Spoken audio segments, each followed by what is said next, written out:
And also they have the customer channels.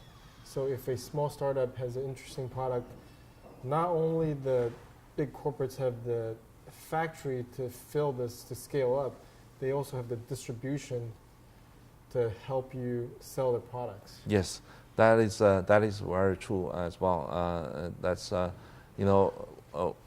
During the process of Go Scale, you really need to have the platform. You need to have the expertise.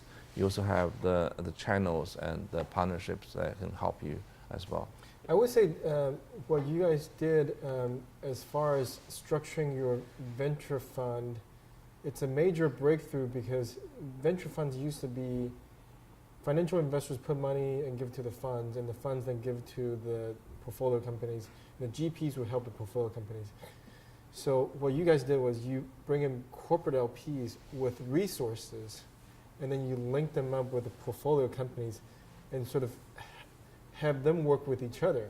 Because GPs by ourselves have limited resources. Exactly. But if you put in the BP, the applied materials, they have, tens of thousands, 100,000s of sales force. They could then potentially work with the portfolio companies. Yeah, that theoretically, yes, that's absolutely true. At the practical level, you really also need to put in a lot of efforts. It does not just happen. Yeah, does not happen automatically. But those guys are really busy as well. So the way we do is that we have a regular strategic LP sessions monthly. So every month we sit together.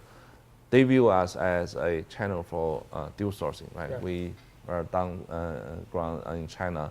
We see about 1,000 companies a year. So that's a valuable channel for them as well. So every month we would have the brainstorming session. See, based on the particular sectors that our strategic LP are in, then we can tailor-made a short list to say, for example, in the case of APB, say you guys are in robotics and power electronics industries.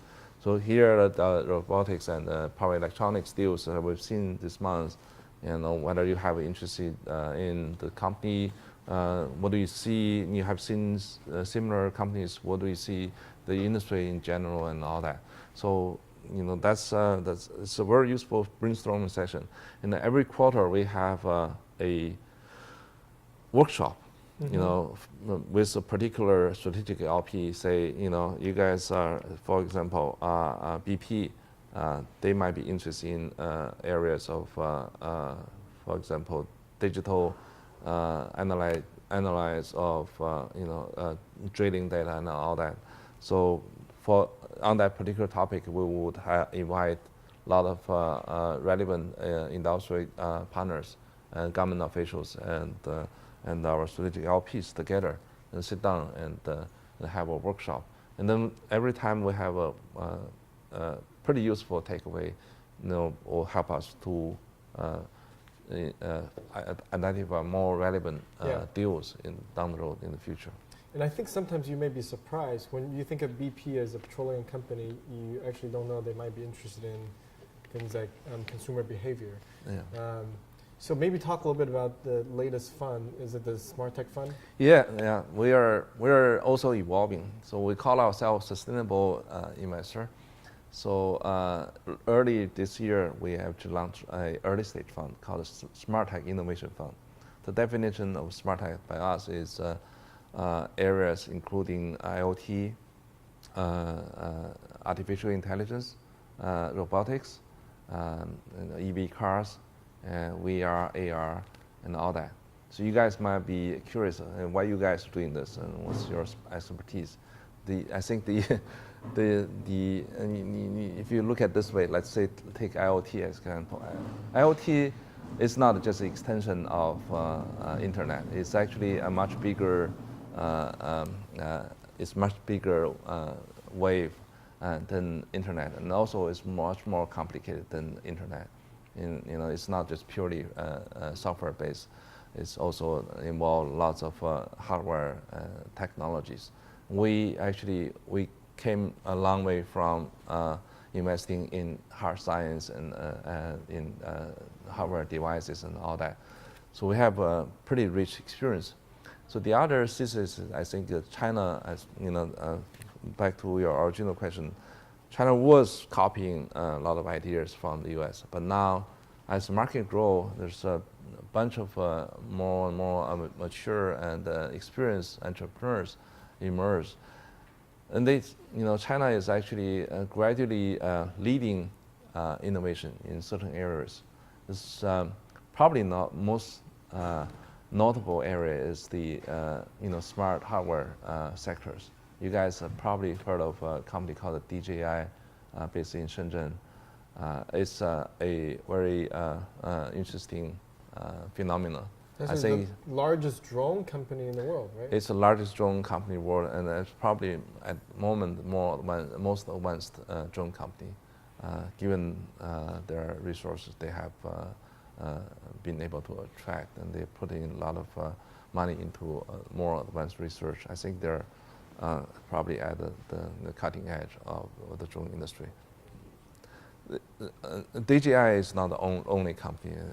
We are seeing, a bunch of similar companies are emerging, which are leading.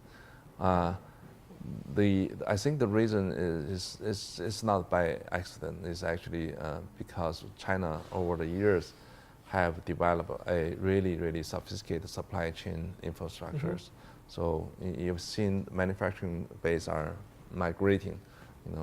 That's probably one of the reasons that you see new type of startup companies are emerging. So that's our thesis is we want to invest globally, not only in China. But with one thesis in mind, we want to see the technology can be globalized. In internet service are really local business. You invest in U.S., it's a U.S. business.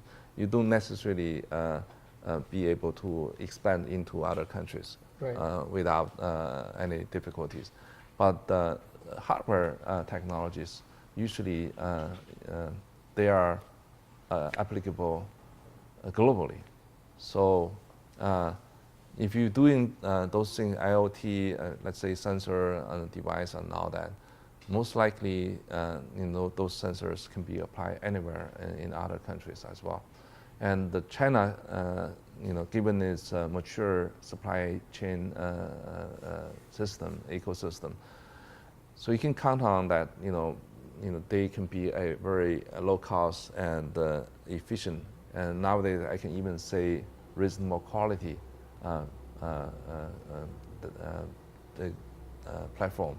So that's why I think our thesis is we want to invest in the U.S., in Israel. Those are the countries where innovation are very strong.